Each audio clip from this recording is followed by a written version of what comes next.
Yogi might have been smarter than the average bear, but he still had to resort to stealing picnic baskets when he was hungry. But if this bear, which saw somebody's trash as an all-you-can-eat buffet, had known how his meal would end, he would have chosen to hibernate instead. Before he became a media sensation for a self-licked act of heroism, Adam Warwick's career choices already arguably suggested that he was a caring and concerned citizen. Taking an interest in wildlife and ecology, he began his career in April 2000 as a field assistant and then served a year later serving as a technical advisor for the U.S. Fish and Wildlife Service. Warwick's claim to fame, though, occurred during his work as a wildlife biologist. He took on the position, which included habitat restoration and monitoring the numbers of endangered species in Florida, in February 2004. But perhaps his most bizarre encounter happened a few years later. It was 2008, and I was working as a wildlife biologist on Alligator Point, a peninsula off the Florida Panhandle, Warwick told the Financial Times. There are about 5,000 Florida black bears in the state, so there was a lot of encounters with bears in the beachfront community. During that hot summer, a fisherman reported seeing a large black bear swimming close to the shore. After several sightings of the exploring ursine in the following weeks, Warwick kept an eye on the situation and hoped the bear would wander off by himself. One evening, our dispatcher called and said, "That bear is under somebody's house." My team and I arrived to find a 375-pound, 7 or 8-year-old bear, he told the Financial Times. Naturally, the hungry bear had decided that the neighbor's trash offered an excellent opportunity to stop for a bite. But catching the bear proved difficult. From looking at his ear tag, Warwick knew that he would be wary of traps, as he had been caught that way before. Most likely, the bear wouldn't fall for the same trick twice.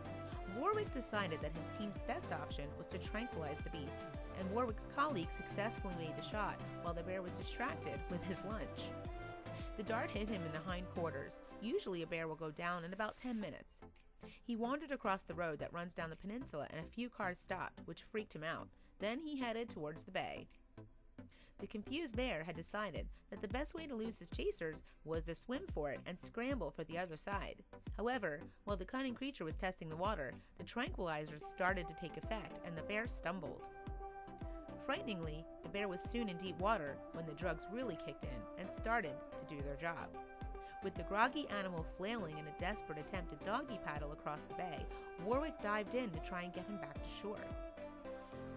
"I ran out on the dock and took off my shirt," Warwick said. "My friend asked me what I was doing and I said, I can't let him down. The bear had started swimming out and I dived in to head him off. At 40 yards from the shore, we met." According to Warwick, it was a spur-of-the-moment decision to save the bear's life, and his adrenaline was pumping as he swam out in an effort to reroute the animal. "I wasn't sure what I was going to do when I jumped in," he told the Telegraph. "I wanted to keep him from swimming into deeper water."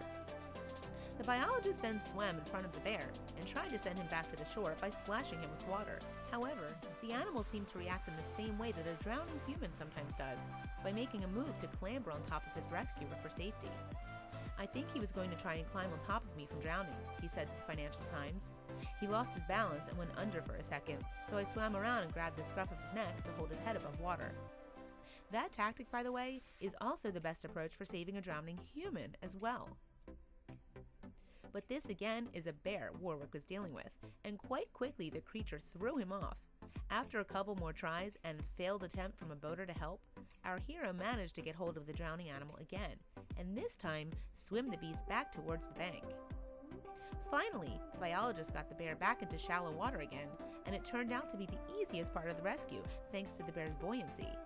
"It's a lot easier to drag a bear in 4-foot water than move him on dry land," he told the Telegraph.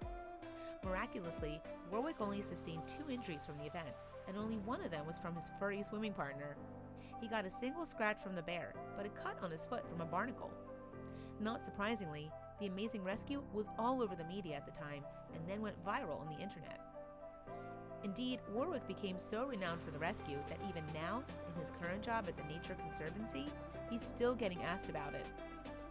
6 years after the fact, Warwick can't get away from his role as Ursine Savior, the Nature Conservatory wrote on its website. Curiously, some of the attention Warwick received got a little out of hand. For example, he was given gifts of toy bears as well as marriage proposals and checks.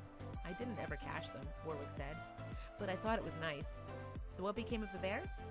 We got a backhoe down there to lift him out of the water. Then we took him to a national forest, he elaborated.